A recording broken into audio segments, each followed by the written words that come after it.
brought to you by Agilus Diagnostics. Health test की बात आती है तो मैं भरोसा करता हूँ India largest diagnostics company Agilus diagnostics. खुद को टेस्ट करते रहो। संविधान के 75 बरस। तो संविधान के 75 बरस में आपको क्या लगता है, जो वंचित समुदाय है, जो दलित हैं, वो इस समय कहाँ खड़े हैं? ओके, क्या आवाज़ सुनाई दे रही है? जी जी। ये जो सवाल आपने पूछा है, ये सुनने में जितना सरल लगता है, असल में ये कई गुना कठिन सवाल है। और जब इस बहस की गहराई में जाएंगे तो आप देखेंगे अक्सर करके ये सवाल पूछा जाता है कि बदलाव हुआ है, और इसके दोनों जवाब आते हैं, और दोनों जवाब इतने डिफरेंट और सच कहा जाए एकदम विरोधी किस्म के हैं। कुछ लोग मानते हैं कि चीज़ें एकदम बदल गई हैं, और कई बार तो चूँकि मैं पढ़ाता रहा हूँ तो मेरे कई स्टूडेंट्स सीधे सीधे ये कहते थे कि अब कहाँ जाति पात होता है, दिल्ली में तो कोई किसी की जाति पूछता नहीं। और ऐसा नहीं कि वो झूठ बोल रहे हैं, अपना जो उनका अनुभव है वो बिल्कुल सच बोल रहे हैं। जिस सोसाइटी से वो आते हैं वो एकदम सच है। एट द सेम टाइम ऐसे लोग बड़ी मात्रा में आपको मिलेंगे जो कहेंगे कुछ भी नहीं बदला है, सैकड़ों साल बीत गए लेकिन आज भी सारी चीज़ें वैसी ही हैं, हमको अब भी वैसे ही देखा जाता है, और तमाम चीज़ें। और दोनों ही जवाब सही हैं। सच ये है कि एक देश के अंदर कई देश हैं हमारे यहाँ।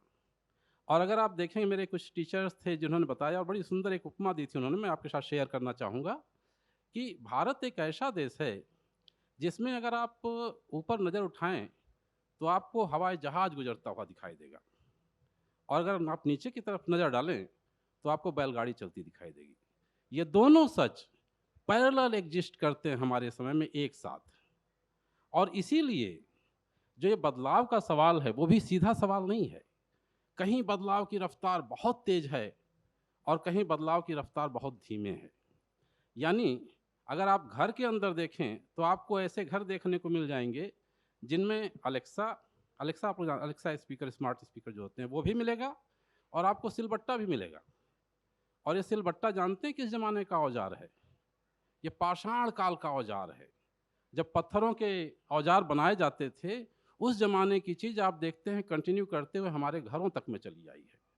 तो बदलाव किस जगह पर कितना है, और बदलाव कितना अंतर विरोधों के साथ मौजूद है, ये कॉम्प्लिकेटेड सवाल है।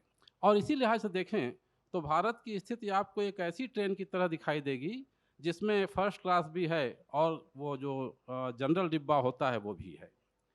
2024 में पूरा देश है, लेकिन इस 2024 के मायने क्या हैं लोगों के लिए, वो बिल्कुल अलग अलग देखिए, किस्म के। जो ट्रेन का आप उदाहरण दे रहे हैं, तो इस समय कौन से डिब्बे में सवार है जो हमारा जो वंचित समुदाय है? वो कौन से, क्या वो आगे पहुंचा है, या अभी आपको लगता है कि जनरल कैटेगरी में ही है, स्लीपिंग क्लास तक पहुंच गया है? कहाँ है, कौन से, या एसी कोच तक पहुंच?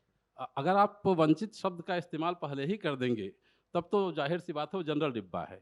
लेकिन जिस कॉम्प्लेक्सिटी की बात मैं करना चाह रहा हूँ वो ये कि खुद दलितों में भी सारे दलित एक ही स्थिति में नहीं हैं। उनके अंदर भी तमाम जातियां हैं। जो दलित शब्द सबको संगठित करने का काम करता है, उनको एक साथ लाता है। लेकिन उनके अंदर आप पाते हैं क्लास डिवीजन है। तो गांव में रहने वाला एक जो दलित है, जो भूमिहीन है, मजदूर है, या मजदूरी भी नहीं मिल रही, उसकी स्थिति अलग है। और वहीं शहरों में अगर नौकरी पेशा है, या अब तो चैम्बर ऑफ कॉमर्स भी उनके हैं, कुछ तो छोटे दलित व्यवसायी उद्यमी भी हैं। तो सारे एक ही जगह नहीं हैं, उनके यहाँ भी अलग अलग स्थितियाँ हैं। हाँ, मेजॉरिटी जो दलित तबके की है वो निश्चित रूप से अभी भी उसी जनरल डिब्बे पर सवार है।